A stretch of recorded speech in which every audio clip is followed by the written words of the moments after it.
उतुना सासू बिछावा बैठना सासू गवाया उतुना सासू बिछावा बैठना तोहरे पूत के करनवा जनवा हमरो जतना तोहरे पूत के करनवा जनवा हमरो जतना बहुर धीर धरना बहुर धीर धरना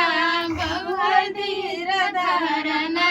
बहुर धीर धरना हमारे पूत के करनवा एकला नवा भइलुना हमारे पूत के करनवा एकला नवा भइलुना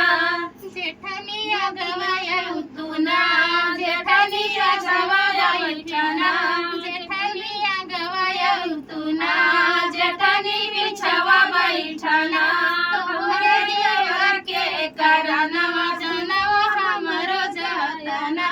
तोहरे देवर के करनवा जनवा हमरो जतना छोटका धीर धरना छोटका धीर धरना छोटका धीर धरना छोटका धीर धरना हमर देवर के करनवा एकला नवा पैलुना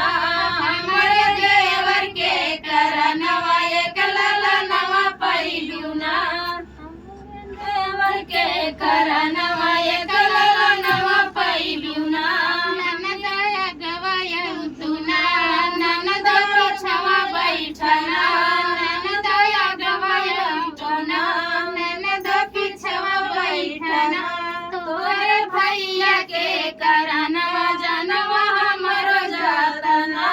तोहरे भैया के करनवा जनवा हमरो जतना भौजी धीर धरना भौजी पीर सहना हमरे भैया के करनवा एकला नवा पैबुना हमरे भैया के करनवा एकला नवा पैबुना। तो फ्रेंड बहुत ही सुंदर गीत था। आप लोगों को कैसा लगा कमेंट बॉक्स में लिखिए। किसी ने